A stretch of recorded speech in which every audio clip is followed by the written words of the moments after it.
the world's going to be surprised how easy I make it look.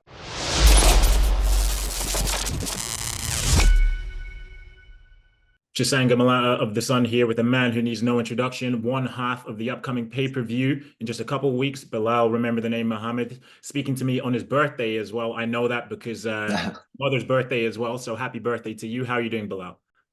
Thank you, brother. Appreciate you, man. Feeling good, man. Excited. I can't wait. When you start the camp and now there's 2 weeks left, I see the finish line. And like once you make it to the fight healthy and happy, that's the prize. And one thing I want to speak about to begin with, it's rather on a serious note. I know for you personally, over the last few months since October, it's been a very, very testing time for you, family members, loved ones back home. Um, how have you been managing to get through this? I mean, it's almost an impossible thing to try put into emotions, but if you can, try sum up how you've been feeling since October.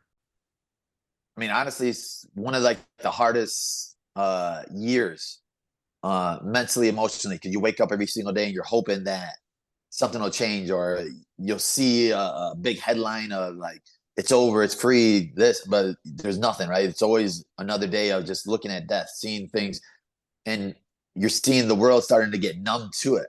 Because I'll post videos and I'll share things, and people are, oh, you guys are still sharing this, and it's like 9 months later, and yes, these kids are still dying. Yes, these people are still starving, and it breaks my heart because like we brought in families back from Gaza here, and like a 2-year-old kid here, and just seeing they're just normal kids, they're normal people there, and seeing how happy he is here, and why can't the kids over there have that same life? Why can't the families over there, the parents over there, the mothers over there have that same life? So it's one of the hardest things that I've had to deal with in my life, but it makes me keep pushing, right? It makes me train harder for them, because at the end of the day, this fight is not just about myself. It's about them. It's about getting a victory for them to have their flag raised with a UFC title with gold next to their name. So there's nobody that could ever erase them from history. There's nobody that could ever say that they don't exist, that they don't have a voice, and they're going to have a real champion on July 27th. Yeah, that led me into my next question. I know in the grand scheme of things, obviously winning a world title wouldn't be um, winning a world title, obviously for yourself and for the nation of Palestine would be a massive thing. But so I suppose you're going into this fight hoping to like be like a beacon and a light of hope for them.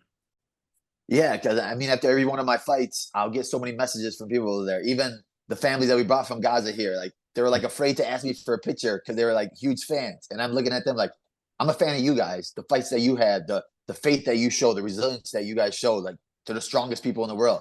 And when I wake up sore or tired, and I think how soft I am, that I'm complaining about it or crying about it, when these people don't have a meal, they don't know if they're going to be alive by nighttime whenever they wake up in the daytime.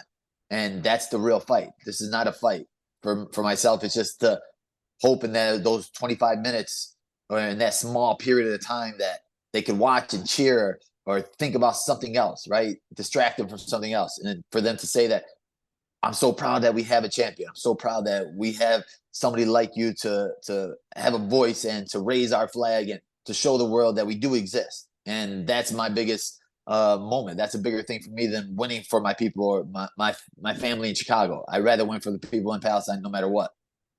All right, I just wanted to give you a platform to speak about that because I know you've also put some merchandise out and the proceeds will be going to relief funds. Moving on to the fight itself, rematch with Leon Edwards, obviously nearly 3 years in the making. Personally, I believe both of you guys have come on leaps and bounds since then. Obviously, you've gone on the almost a bit of a legends killing tour afterwards, obviously beating the likes of Damian Maia, Wonder Boy, and most recently Gilbert Burns. How do you think yourself and Leon have improved since that time in March 2021? Yeah, I think I've improved so much. I think a lot more as well because I've fought in different styles. I've had to fight the striker in Wonder Boy. I had to fight the grappler in Maya. I had to fight the knockout artist in Luke and Gilbert Burns, who has knockout power and grappling, and the undefeated kid. So like I've had to adjust every single fight, and I had to grow every single camp for himself. I think he's fought, and Nate Diaz really didn't take much. He beat Usman twice, and then the Kobe fight was kind of like a layup. So there's not really a lot of growth that he needed for that, or you know, a tough fight that he had with that one. His toughest fight was obviously the Usman fight. So there is some growth there. But for myself, I think I've grown leaps and bounds way more. And this is the best version of myself. I think that I've never been a better form, better skill, and better strength than I am right now. And were there any doubts that you wouldn't get this title shot? Because I thought when you beat Sean Brady in Abu Dhabi, knocking back one of the hottest prospects in the division, I thought, right, this is surely meritocracy has to kick in. It didn't happen. You didn't get the title shot after the Gilbert Burns fight.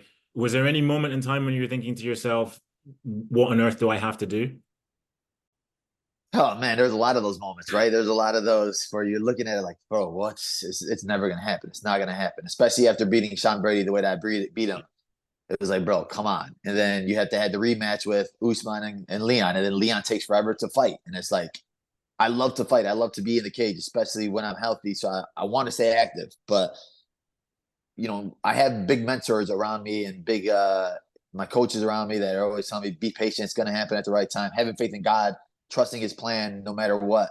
And I even had a meeting with Dana White after the Sean Brady fight, and he was just like, I don't know, I think we just need one more fight that's gonna put you over the edge and say that you deserve it. And you're like, bro. And then they call you on 3 weeks' notice to fight Gilbert Burns. And you're like, you want to risk it all on 3 weeks' notice during Ramadan to fight Gilbert Burns. And then it was like, I think it happened for a reason. It was that moment. Then I go out there and I beat him, and then all of a sudden you still got to wait another year for Kobe and Leon to fight, and then you still have all the doubters and the naysayers saying you don't deserve it, or excuses for why you won that fight or this fight.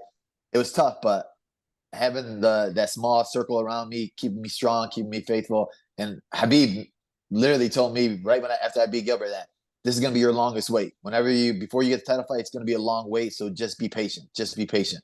So having guys like that to be able to talk to and get their advice, it meant the world. And obviously you've stayed the course, you've got the title shot, but does it give you a bit more satisfaction knowing that you stayed true to yourself? You didn't invent this character, you didn't start going crazy on social media and stuff with call outs or what have you. Does it give you more satisfaction knowing that you stayed true to yourself, who you were, and then you got what was coming to you? Yeah, 100%. I think that means more to me than anything because I didn't have to sell out. I didn't have to fake anything. And like I said, I have so many young kids that look up to me. So I want them to look up to me as a Muslim and as a man and respect the route that I took. That I didn't have to do this or change what I am. I don't even curse. And so it's like when people now start coming up to me and they'll say like fudge or this or that, it's cool because I'm changing people's mentalities. Mhm. And going back to the fight with Leon, obviously it ended how it did because of the eye poke.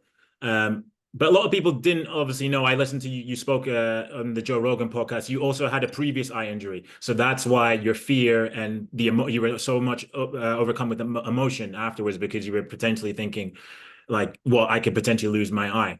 Um, well, do you think back to that moment and then you just think like, holy yes, I'm trying not to curse. I'm gonna try follow take a page out your book. Do you think to yourself that like potentially my career could have been done then? Oh yeah, 100%. I literally thought I was blind. It was the toughest thing I had to do was deal with an eye surgery. When you have an eye surgery, it's the most depressing thing because you can't do nothing. You have to be in a certain head position for 4 or 5 months. You can't train, and I love to train. I love to work out, and the doctor's telling you like it's a stupid decision if you're gonna go back to fighting. You're like, bro, this is all I know now. This is what I am. There's no plan B. And in that fight, in that moment, it was like, bro, you can't see nothing. You're shocked, and you're like, bro, he was right. The doctor, this happened. He said it was gonna happen. Now it happened. And you're like, fudge. Uh, but yeah, it literally took like maybe like 30, 40 minutes after it to like finally see some light out of there. You're like, oh my God, I still got vision. I still could see. And it was like, it was tough, man. That moment was like one of those heart dropping moments, heart wrenching moments for me. Like you said, when you bring up back the memory with it, it like still puts fear in you. All right, just two more questions. I appreciate it for your time, especially on your birthday as well. Leon was pretty adamant the fight was going one direction. And as much as I love Leon, I'm obviously you can tell by my accent, I'm a British mixed martial arts journalist. Um, Fights can swing on a turn of the flip of a dime. Leon obviously knows that himself. Obviously, the way he beat Usman. What's your message to that narrative that the fight was definitely going one way, especially considering the fact that literally fights can change in the blink of an eye? I'm hoping he comes out with that same mentality. I'm hoping that he thinks that it's going to be an easy fight. I'm hoping that he, even with that first fight, when you're going back and you're watching it, he had one moment. It was a head kick. There was nothing else in that first round where you're looking at like, oh, this is a 10-8 round. It was still a 10-9 round on the judge's scorecard. He was outstruck me by like 6 strikes in general. And I'm a guy that picks up the pace. And that was before, Leon was off for 2 years before that. So for us, it was, let's see what Leon comes out. Let's see what Leon shows up today, what he's going to bring, what new style he brings. So it was to start as a slow pace. So I'm hoping that he thinks that, all right, we're going to go the same way. And I'm even telling myself, like, I want to go out here and lose this first round against Leon in this fight just to show him, all right, you won this first round. Now watch what I do these next 4. Mm-hmm. And final one for me, I'm appreciative of the time. How does the fight play out on July 27th? And new. There's going to be a new champion. I'm going to go out there, and I think that the world's going to be surprised how easy I make it look. Are you also, quick one? Are you looking forward to doing on enemy territory, coming to the UK and taking the belt? Yeah, 100%. I think that with my journey, the way I fought, the people I had to fight, it was meant to be like this. It was meant for me to go out there in enemy territory with the world thinking that there's no chance it's going to happen. My Rocky story, right? Well, I'll remember the name, Muhammad. Thank you very much for the time today. I really do appreciate it. Take care and good luck for the rest of training camp. Thank you, bro. Appreciate you.